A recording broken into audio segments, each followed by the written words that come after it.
Assalamualaikum warahmatullahi wabarakatuh. Ketemu dengan saya, Lulu Rohiana, dari Fakultas Sains dan Teknologi Prodi Matematika UIN Maulana Malik Ibrahim Malang. Nah, sekarang ini saya akan sharing tentang kampus UIN Maliki Malang dan juga ada sedikit materi tentang kebangkitan bangsa menuju Indonesia tangguh. Ciri khas UIN Maliki sendiri adalah dari pengembangan keilmuannya, yaitu mengharuskan seluruh sivitas akademika menguasai bahasa Arab dan bahasa Inggris. Dengan bahasa Arab, mereka diharapkan mampu menguasai kajian Islam dari sumber aslinya, yaitu Al-Quran dan Hadis. Dan bahasa Inggris diharapkan mampu mengkaji ilmu-ilmu modern dan juga ilmu-ilmu umum. Untuk memenuhi maksud tersebut, universitas sendiri mempunyai program ma'had yang mengharuskan mahasiswa baru atau mahasiswa tahun pertama tinggal di ma'had selama 1 tahun. UIN Maulana Malik Ibrahim sendiri mempunyai visi yaitu terwujudnya pendidikan tinggi integratif dalam memadukan sains dan Islam yang bereputasi internasional. Misinya yaitu mencetak sarjana yang berkarakter ulul albab, mengembangkan ilmu pengetahuan, teknologi, dan seni yang relevan dan budaya saing yang tinggi. Prestasi UIN sendiri meliputi akreditasi UIN yang sudah 2 kali A. Jadi, kita akan mencapai institusi unggul. Yang kedua adalah jika akreditasi sudah A, beberapa kali maka kita mengajukan akreditasi nasional. Rencana ke depan, sertifikasi internasional akan terus ditingkatkan. Yang selanjutnya adalah Top 10 Islamic University tingkat dunia tahun 2020. Prestasi yang luar biasa tadi tidak banyak dimiliki semua PTKIN ataupun UIN. Tetapi ini sudah diupayakan dengan jerih payah. Nah, kamu sudah tahu prestasi-prestasi yang membanggakan baik di tingkat regional maupun internasional. Maka, outputnya akan diterima di dunia kerja dengan mudah. Nah, sekarang ngomongin sarana-prasarana nih. Selain ma'had dan pusat bahasa yang sudah tidak asing lagi didengar di telinga kita, UIN juga sedang mengembangkan Kampus 3. Kampus 3 ini adalah tempat mahasiswa Fakultas Kedokteran dan Ilmu Kesehatan. Sementara ke depan akan ada Fakultas Teknik. Di sana juga sudah ada rumah tahfidz yang sedang dibangun bertahap guna memfasilitasi calon-calon dokter yang ingin atau berminat menjadi hafidz-hafidzoh. Dengan sarana dan prasarana atau fasilitas yang tadi sudah disebutkan, mahasiswa juga mempunyai kewajiban nih, yaitu membayar UKT. Di samping itu, penentuan UKT adalah sesuai dengan grid yang didasarkan oleh keputusan Kementerian Agama. Nah, untuk UIN Maliki sendiri, kewajiban membayar UKT pada semester pertama itu dibarengi dengan pembayaran uang ma'had. Nah, kemudian untuk apa bayar? Padahal kan offline.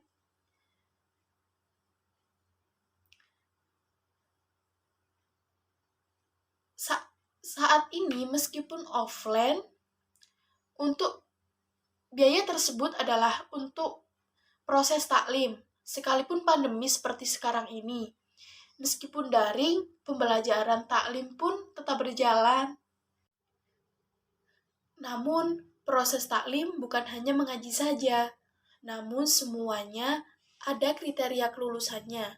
Sehingga nanti menjadi prasyarat mengambil mata kuliah keislaman di fakultas masing-masing. Nah, kita sebagai mahasiswa juga harus menyiapkan diri secara mental maupun spiritual. Melakukan transformasi gaya belajar dari SMA atau sederajat menuju pola belajar di perguruan tinggi. Karena itu, kita harus dituntut berpikir ilmiah. Berpikir ilmiah pada hakikatnya adalah berpikir yang selalu dilandasi dengan ilmu pengetahuan. Ilmu pengetahuan ini mencakup ilmu pengetahuan umum maupun ilmu pengetahuan keagamaan. Di samping berpikir ilmiah, ada juga kita dituntut untuk berpikir positif dan berperilaku positif. Berperilaku positif di sini diwujudkan dalam bentuk gaya khas mahasiswa UIN Malang. Berperilaku sopan, berbicara sopan dengan orang lain maupun dengan teman-teman. Diwujudkan juga dengan cara berpakaiannya, berpakaian secara islami, dan etika-etika lainnya. Setelah kita bicara tentang kampus, tak lengkap rasanya kalau kita tidak bicara organisasi dan UKM yang ada di dalamnya. Nah, yang pertama nih, organisasi, yaitu DEMA, yaitu kepanjangan dari Dewan Eksekutif Mahasiswa. DEMA adalah organisasi kampus yang merupakan lembaga eksekutif mahasiswa di lingkungan ataupun di level universitas. Ada beberapa lingkungan, yaitu terdiri dari lingkungan universitas dan juga fakultas. Turunan dari lembaga eksekutif sendiri ada himpunan mahasiswa jurusan atau himpunan mahasiswa prodi. DEMA sendiri memiliki fungsi yaitu pelaksana program organisasi kemahasiswaan. Untuk tugasnya yaitu melaksanakan program kerja yang telah disepakati oleh SEMA Universitas, mengkomunikasikan dan menginformasikan kegiatan kemahasiswaan di tingkat universitas, dan yang terakhir yaitu melaksanakan koordinasi dan sinkron kegiatan kemahasiswaan. Di dalam organisasi pasti juga ada struktur organisasi. Namun di DEMA namanya kementerian. Lalu apa saja kementeriannya? Yang pertama adalah Kementerian Dalam Negeri. Yang kedua adalah Kementerian Luar Negeri. Yang ketiga adalah Kementerian Sosial, Hukum, dan Politik. Yang keempat adalah Agama. Yang kelima adalah Pengembangan dan Kreativitas. Yang keenam adalah Komunikasi dan Informasi. Yang kedua adalah Senat Mahasiswa atau SEMA. SEMA di sini adalah lembaga legislatif yang mengordinasi DEMA, UKM, dan HMJ. Fungsi SEMA sendiri ada advokasi, legislasi, pengawasan, dan juga penganggaran. Tugasnya adalah mengawasi dan mengontrol DEMA universitas. Yang kedua adalah memberikan persetujuan setiap kegiatan yang akan dilaksanakan DEMA universitas. Yang ketiga adalah memberikan pengesahan dan laporan pertanggungjawaban setelah selesai agenda. SEMA juga mempunyai wewenang, yaitu membentuk undang-undang, menampung dan mempertimbangkan aspirasi mahasiswa. Komisi di dalam SEMA pun ada 4. Komisi A, Komisi B, Komisi C, dan Komisi D. Untuk Komisi A, yaitu Komisi Advokasi dan Hukum. Untuk Komisi B adalah Organisasi dan Kemahasiswaan. Untuk Komisi C adalah Administrasi dan Keuangan. Untuk komisi D adalah informasi dan komunikasi. Nah, ngomong-ngomong, setelah ada organisasi, pasti di dalam kampus juga punya yang namanya UKM, yaitu unit kegiatan mahasiswa. Di UIN juga punya 15 UKM. Di antaranya adalah yang pertama adalah UKM Menwa, yaitu Resimen Mahasiswa. Organisasi ini adalah organisasi bersejarah pembentukan Jenderal A.H. Nasution 1959 di Jawa Barat. Semboyannya adalah penyempurnaan pengabdian dengan ilmu pengetahuan dan ilmu keprajuritan. Dengan logo simbol warna ungu yang artinya adalah mulia. Logo Menwa sendiri ada dua, yaitu logo Mahasurya, yaitu logo yang dari provinsi, dan juga Wiraya Cakti Yuda yang dari UINMA sendiri. Tugasnya juga membantu TNI Polri dan juga rektor. Latihan yang bisa dikerjakan di resimen mahasiswa sendiri yaitu biasanya itu lempar pisau, menembak, dan bela diri. Unit kegiatan mahasiswa yang kedua yaitu pramuka. Pramuka di UINMA ini ada yang namanya, untuk yang laki-laki nih, namanya itu Racana Maulana Malik Ibrahim. Dan untuk yang perempuan itu Dewi Chandrawulan, yaitu yang berlandaskan ulul albab dan pemangku adat. Salah satu visinya yaitu mengamalkan nilai kode kehormatan dalam kehidupan sehari-hari.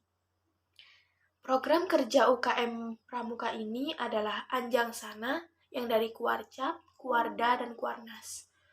Perkemahan Wirakarya, temu alumni atau family gathering, musyawarah pandega. Nah, tugasnya sendiri ada di rapat kerja, rapat bulanan, rapat internal bidang, rapat anggota, rapat triwulan, welcome party, logbook, dan memo, dan lain-lain. UKM UINMA yang ketiga adalah unit kegiatan mahasiswa PMI. PMI ini bergerak di bidang kemanusiaan, kekeluargaan, dan kemanfaatan. Didirikan oleh Pak Zainal Abidin dan Pak Mustafa pada bulan November 1990. Lambang PMI sendiri adalah burung Raja Wali. Program kerja pengurus inti meliputi rapat bulanan, kartu kendali, pengukuhan AK, dan lain sebagainya. Di PMI sendiri ada 6 bidang, yaitu sosial keagamaan, dikteng, rutang, kesehatan, penelitian pengembangan, humas, dan lain-lain. Untuk UKM yang keempat yaitu UKM Paduan Suara, yang kalau di UIN Malang itu dikenal sebagai Gema Gita Bahana. UKM ini sudah berumur 6 tahun dan berfokus pada bidang tarik suara. Di sini juga sebagai wadah untuk mahasiswa yang ingin mengembangkan bakat dalam bidang tarik suara. Untuk UKM yang kelima ada UKM Seni Religius.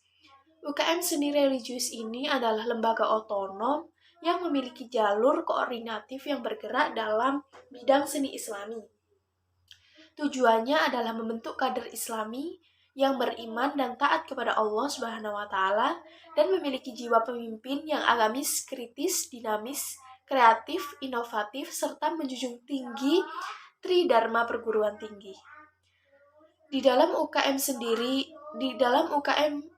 Seni Religius sendiri juga memiliki divisi yang meliputi kaligrafi, qiraah, qasidah, nasyid, sholawat, dan gambus.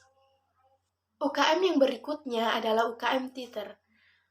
UKM Teater di UIN Malang ini sudah berumur 35 tahun.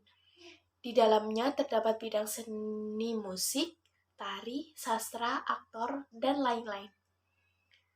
UKM selanjutnya adalah UKM Mapala Tursina. UKM Mapala Tursina ini adalah organisasi pecinta alam.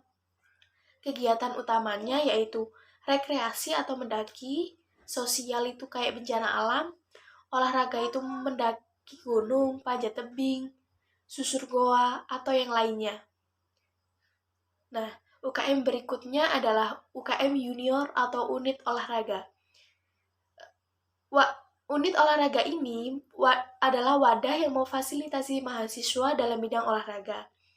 Menaungi 7 cabang olahraga yaitu sepak bola, bola voli, bulu tangkis, tenis meja, bola basket, sepak takraw, dan catur. Kegiatannya adalah biasanya latihan rutin, sparring partner, organisasi, dan kepanitiaan. UKM selanjutnya adalah UKM Kopma Padang Bulan. UKM ini dibentuk pada 9 Maret tahun 2000 oleh Bapak Dr. Handes Haji Irfan SH MPD. Stafnya terdiri dari usaha, public relation, dan personalia. Big event yang pernah dilakukan adalah Kopma Fair, Dikmen Regional Jatim, Diksar. Unit usaha Kopma ada minimarket, konter pulsa, tempat fotokopi, usaha catering. UKM selanjutnya ada UKM yang namanya Komus, yaitu Komunitas Musik Studio 3. Komunitas Musik Studio 3 ini mempunyai 6 departemen, yaitu Event Organizer, Departemen Studio, Musik Management, Departemen Multimedia, Departemen Public Relation, dan juga Departemen Social Development. Spesifikasinya ada 2, player dan non-player. Untuk player sendiri terdiri dari vokal, gitar, bass, drum, dan lain-lain. Untuk non-player ada event organizer, sound engineering, MC, multimedia, dan juga home recording. Yang selanjutnya ada UKM Taekwondo. UKM Taekwondo ini merupakan awal dari ranting Universitas Brawijaya. Didirikan pada tanggal 11 April 1995. Tatap muka Taekwondo dilaksanakan seminggu 5 kali, yaitu pada malam Rabu, malam Kamis, malam Jumat, malam Sabtu, dan Sabtu pagi. Untuk agenda rutinnya yaitu try-in, gasuku, dan juga diklat. UKM berikutnya ada UKM yang namanya Jepret Club. UKM ini adalah klub fotografi yang tidak hanya fokus pada satu bidang, namun mempelajari bidang videografi juga. Anggota UKM itu sendiri terdiri dari se-Malang Raya. Nah, motonya, aku ada untuk mengabdikanmu, bersamamu, kuliah dunia nyata. Untuk kegiatannya sendiri ada diklat, pameran, dan hunting besar. Dan UKM selanjutnya adalah UKM Simfoni. Platform Simfoni sendiri ada Simfoni FM. Program hariannya ada Simfoni Morning Show, Free Time, Freeze and Relax, dan lainnya. Program mingguannya ada Simfoni Weekend Show, Simfoni Soccer, Free Sunday, dan lainnya. Ada juga program unggulan dari UKM Simfoni, yaitu yang off-air ada Simfoni Indie Award Station. Untuk yang on-air ada daily program dan weekly program. UKM berikutnya ada UKM LKP2M. LKP2M ini adalah lembaga kajian penelitian dan pengembangan mahasiswa. Berdiri pada tanggal 1 Juli 1999. Biro-biro LKP2M meliputi kajian, penelitian, dan keorganisasian. LKP2M telah mengikuti berbagai perlombaan di kancah nasional. LKP2M aktif menulis dan membuat karya baik secara nyata dalam bentuk buku maupun di media sosial. Dan untuk UKM yang terakhir adalah UKM UAP Inovasi. Unit kegiatan mahasiswa yang bergerak di bidang jurnalistik. Didirikan pada tanggal 21 Maret 1986 di Malang, Jawa Timur. Visinya yaitu memihak kesadaran nurani. Filosofi teks UAPM adalah melambangkan independensi.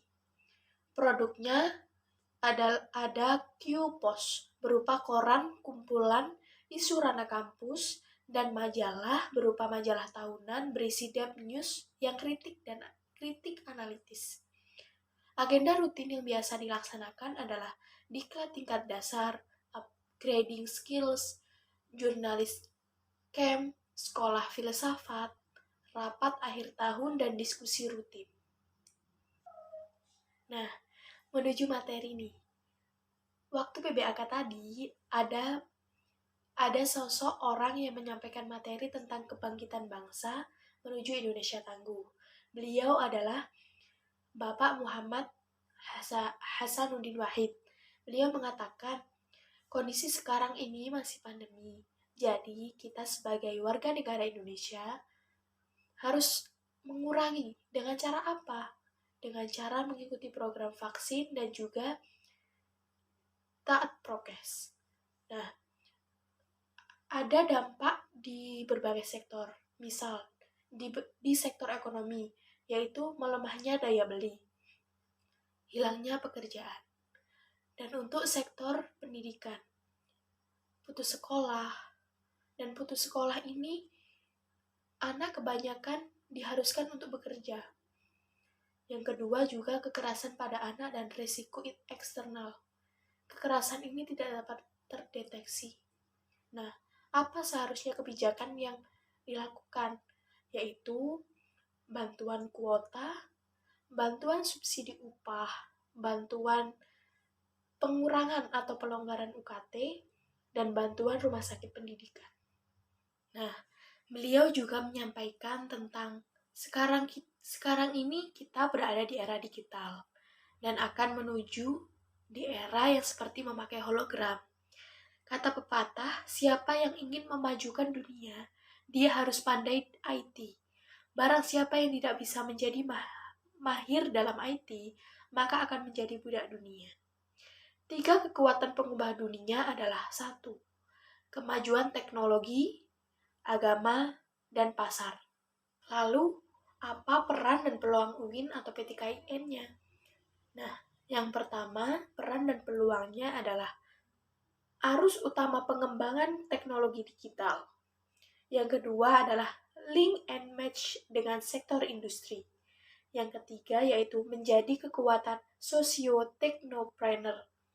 Yang keempat adalah epicentrum ajaran agama inklusif. Cara menjadi generasi unggul yaitu yang pertama adalah keagungan moral dan spiritual, yang kedua adalah gandrung ilmu pengetahuan, yang ketiga adalah memiliki digital quotient, yang keempat adalah kesolehan atau kepedulian sosial. Barang siapa yang mau kuasai dunia harus dengan ilmu. Mau kuasai akhirat harus dengan ilmu. Kalau mau keduanya, maka kuasailah dengan ilmu. Sekian sharing session kali ini. Mohon maaf apabila ada kesalahan dari tutur kata saya ataupun perilaku saya yang kurang berkenan. Mohon maaf yang sebesar-besarnya. Selamat ketemu di konten selanjutnya. Wassalamualaikum warahmatullahi wabarakatuh.